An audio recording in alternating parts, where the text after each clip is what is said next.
राधाकृष्ण विखे पाटलांनी खूप चांगली कल्पना मांडली की एक पूर्ण आठवडा जल व्यवस्थापन कृती पंधरवडा, पूर्ण आठवडा पंधरवडा जल व्यवस्थापन कृती पंधरवडा म्हणून आपण घोषित करू. आणि त्याला बऱ्याच वेळेला पंधरवडे घोषित होतात, सप्ताह घोषित होतात, पण त्याची योजना नसते. मला खूप बरं वाटलं, मी तो सगळा GR पाहिला. तर प्रत्येक दिवशी आपण काय करणार आहोत असं एकेका दिवसाचं कामकाजही दिले गेलं. 15 एप्रिलला जलव्यवस्थापन कृती पंधरवडा साजरा करणे, 16 एप्रिलला जलसंपदा अधिकारी कर्मचाऱ्यांचं प्रशिक्षण ई ऑफिस पाणी कार्यान्वित करणे पासून ते 18 एप्रिल शेतकरी पाणी वापर संस्था संवाद, असं पूर्ण 15 दिवसाचा कार्यक्रम तयार करून हा जलव्यवस्थापन कृती पंधरवडा 2025 आपण साजरा करतात. त्याबद्दल सुरुवातीला आपल्या सगळ्यांचं खूप मनापासून अभिनंदन करेन, कारण शासन खूप निर्णय घेते, त्याची अंमलबजावणी किती प्रभावीपणे करायची ती खालच्या अधिकाऱ्यांवर अवलंबून असते. या कार्यक्रमाला व्यासपीठावर आपल्या जिल्ह्याचे खासदार विशाल पाटील जे उपस्थित आहेत, आपल्या जिल्ह्याचे कलेक्टर उपस्थित होते, परंतु एका कारखान्याच्या उमेदवारी अर्जाच्या स्क्रुटिनीला त्यांना पोहोचायचं होतं. आणि 12 वाजता माननीय मुख्यमंत्री महोदयांबरोबर एक महत्वाची व्हिडिओ कॉन्फरन्स अटेंड करायची होती. त्यामुळे सुरुवातीला शुभेच्छा देऊन ते गेले. या जिल्ह्याच्या जिल्हा परिषद CEO श्रीमती तृप्ती गोडमिस्त्रे या ठिकाणी उपस्थित आहेत.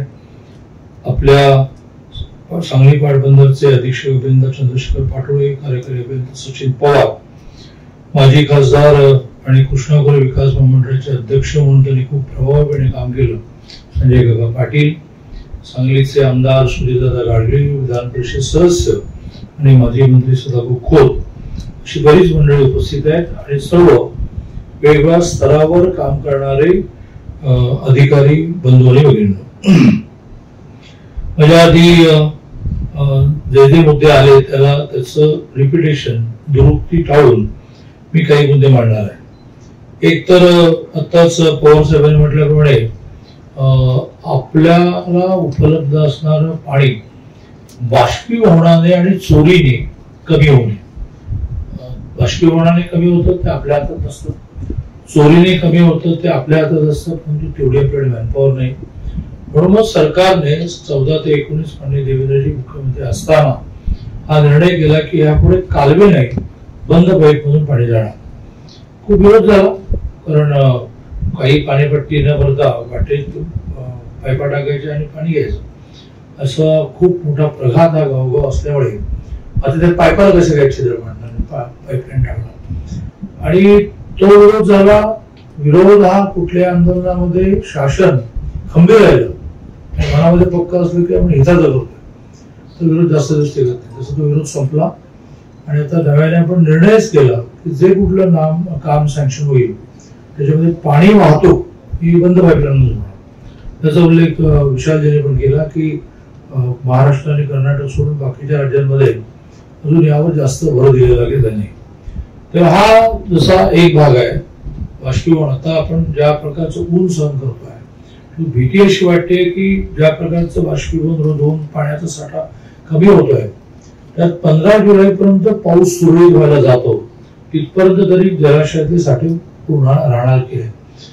तर याची अंमलबजावणी, म्हणजे मला मान्य आहे की शासनाने निर्णय करायचा असतो, शासनाने पैसे अलॉट करायचे असतात, कम्पॅरेटिव्ह टू कालवे याला खर्च जास्त येतो, पाईपलाईन चांगली वापरावी लागते, त्यात भ्रष्टाचार होण्याचा नसतो.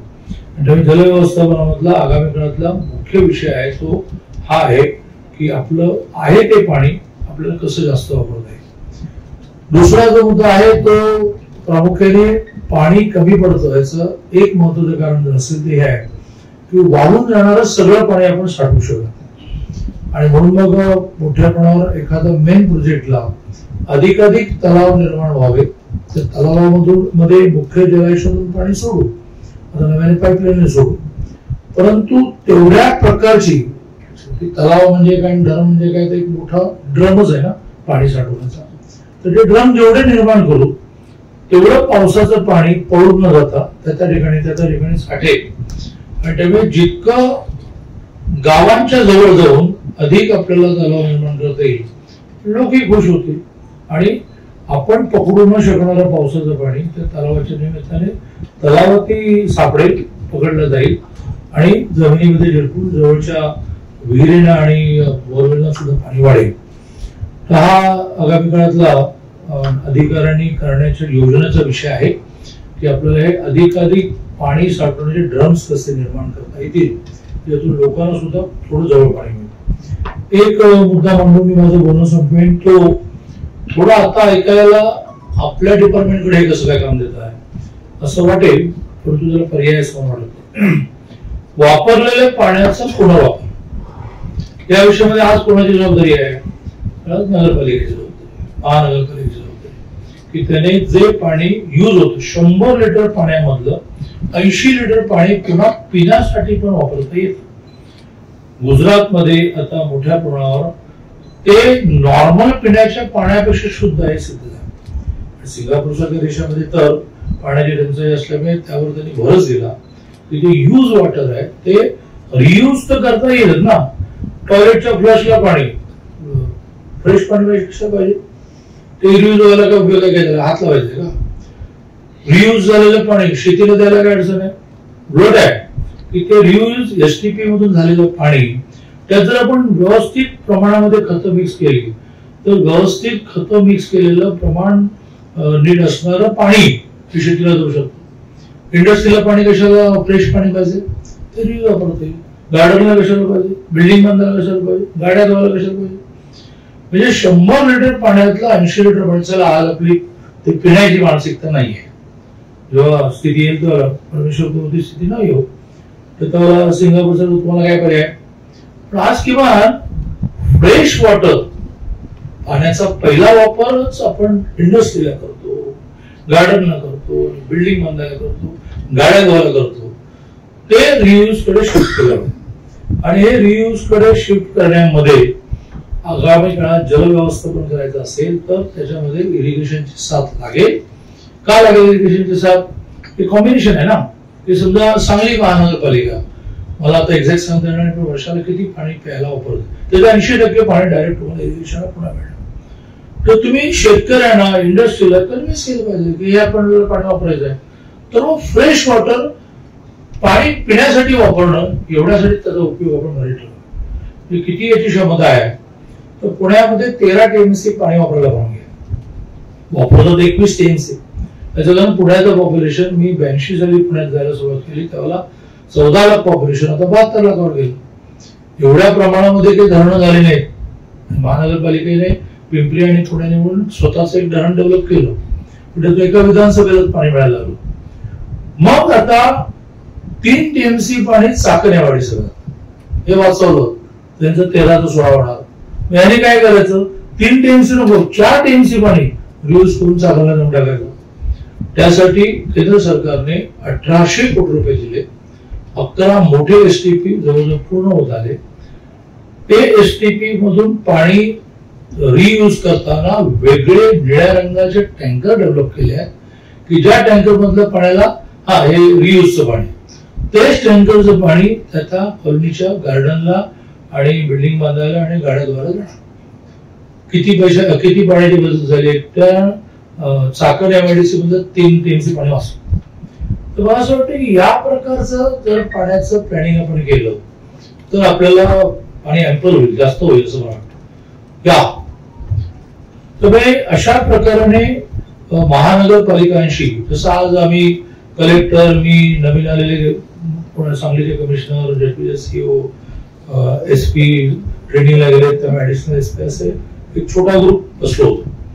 तर त्याच्यामध्ये मी आग्रहाने हा मुद्दा मांडला की आपण सगळेजण एकमेकांशी लिंक होऊन काम केलं तर ओव्हरलॅपिंग सुद्धा ठेवू शकतो. तसं सांगली महानगरपालिकेचा शेरी नाल्याचा विषय दादाने लावून धरला, तो संपला तर शुद्ध पाणी नदीत जाईल हा फक्त वेगळा सोडत नको नदीत, ते तिथेच उचलू आणि टँकरच्या सहाय्याने वेगळ्या पाईपलाईनच्या सहाय्याने मी आता म्हटलेल्या उपयोगासाठी जाऊ देत. तर तुमचा जो मेन सांगलीला पाणी पिण्याचं जे लागतं त्याच्यातली खूप बचत होईल आणि त्यामुळे हाही एक मुद्दा मी आपल्या सगळ्यांसमोर मांडतो. प्रामुख्याने जुन्या काही आठवणी सचिन पवारांनी सांगितलं त्यात माझं म्हणणं हे आहेच की आपल्या राज्यामध्ये जे चांगलं काम करतात त्यांना शाबासकी नाही आणि जे वाईट काम करतात त्यांना शिक्षा नाही. आणि त्याच्यामुळे चांगलं काम करणारे म्हणतात की ते करतात, त्यांचं काय, त्यांचं कोण बिघडत आहे, मग आपण कशाला चांगला बघा. आणि त्यामुळे परवा आम्ही सांगली जिल्हा नियोजन म्हणून एक प्रयोग केला की आम्हाला लक्षात असं आलं की मार्च मध्ये आला तरी 48% निधी खर्चायचा. आम्ही प्रचंड रात्रंदिवस कामाला लागलो आणि करता करता शेवटी 99.6 लास्ट अवरला 31 तारखेला सिस्टीम स्लो झाली, 100% गेलं. 2 कोटी फक्त आपले लॅब्स झाले, बाकी आपण खर्च केले. मग मी सगळ्यांना असं म्हटलं की जर तुम्ही 100% खर्च करू शकाल, बघा 15 मार्चला फक्त 52% खर्च झाला, 100% खर्च केला तर मी माझ्या खिशातल्या पैशाने कोणातरी कॉन्ट्रॅक्टरला सांगून नाही, माझ्या सॅलरी अकाउंट तुम्हाला सगळ्यांना जेवण देईन आणि खूप उत्तम भेटवस्तू देईन. मी ते व्यवहारात आणलं आणि त्याचं खूप सोशल मीडियामध्ये ऍप्रिसिएशन झालं. आणि त्यामुळे मी इथे बसलेल्या सगळ्या लोकप्रतिनिधींना सुद्धा असं म्हणेन की या प्रकारे धाडसी निर्णय तुकार मी तुझ्या मागे आहे आणि सगळ्यात माझं ऍप्रिसिएशन हे आपण वाढवायला लागेल. मी पुन्हा एकदा इथे उपस्थित नसतानाही मंत्री राधाकृष्ण विखे पाटील, मंत्री गिरीश महाजन यांचं सुद्धा अभिनंदन करतो, कारण या एका पंधरवड्यातून सुद्धा एक दिशा मिळाली की आपल्याला पाण्याचं व्यवस्थापन कसं करायचं. आणि त्यामुळे त्यांचं अभिनंदन करतो, याची अंमलबजावणी करण्याचं तुमचं अभिनंदन करतो. आणि माझ्या भाषणाच्या पूर्ण कार्यक्रम संपला असंही घोषित करून अँकर जे आहेत त्यांना कार्यक्रम संपला असं म्हणणं वेळ येत नाही. सगळ्यांना ऑड वाटत असेल की कोणाचाच सत्कार झाला नाही, मी तो फतवा काढलेला आहे किंवा मी ज्या कार्यक्रमात आहे आमचे काका म्हणू शकतात किंवा तुमचं ठीक आहे बाबा तुम्ही लय संत आहात, आम्हाला कार्यक्रमात पुष्पगुच्छ लागतो तर तुम्ही घ्या. पण माझ्या यापुढच्या कुठल्याही कार्यक्रमामध्ये एका कार्यक्रमाचा निम्मा वेळ कॅल्क्युलेट करा, निम्मा वेळ अँकर बोलण्यामध्ये घालवतो. आता हे काय बोलले आणि बोलले तर ऐकलं ते लोकांनी, तू पण सांगू, मग पुढेही सांगतात की आता हे काय बोलणार आहे, ते वेळ खातात, महारपुऱ्यात वेळ जातो. मग प्रत्येकाने सगळ्यांची नावं घ्यायची, जसं काही पाठ करून घेतोय सगळ्यांकडे, एकाने घेतलं पण ना मान्य संपला. तुम्ही कॅल्क्युलेट करा झाला तर कार्यक्रमाचा निम्मा वेळ वाचेल. तुम्ही सांगितलं की काही बहारबिरी काही नको, आम्ही इथे ठेवून जातो, वाया जातात ते पैसे. मला एका माळी समाजातल्या नेत्याने असं म्हटलं की तुम्ही आमच्या पोटावर पाय आणला. म्हटलं अलीकडे लग्नामध्ये जी फुलांची सजावट आहे, जी काका तुमच्या लग्नात होती का, आता त्याच्यावर लाख लाख रुपये खर्च होतो. आम्हाला जे तुम्ही हार तुला देता इकडे कॉम्पेन्सेट होत आहे, तुम्ही काय काळजी करू.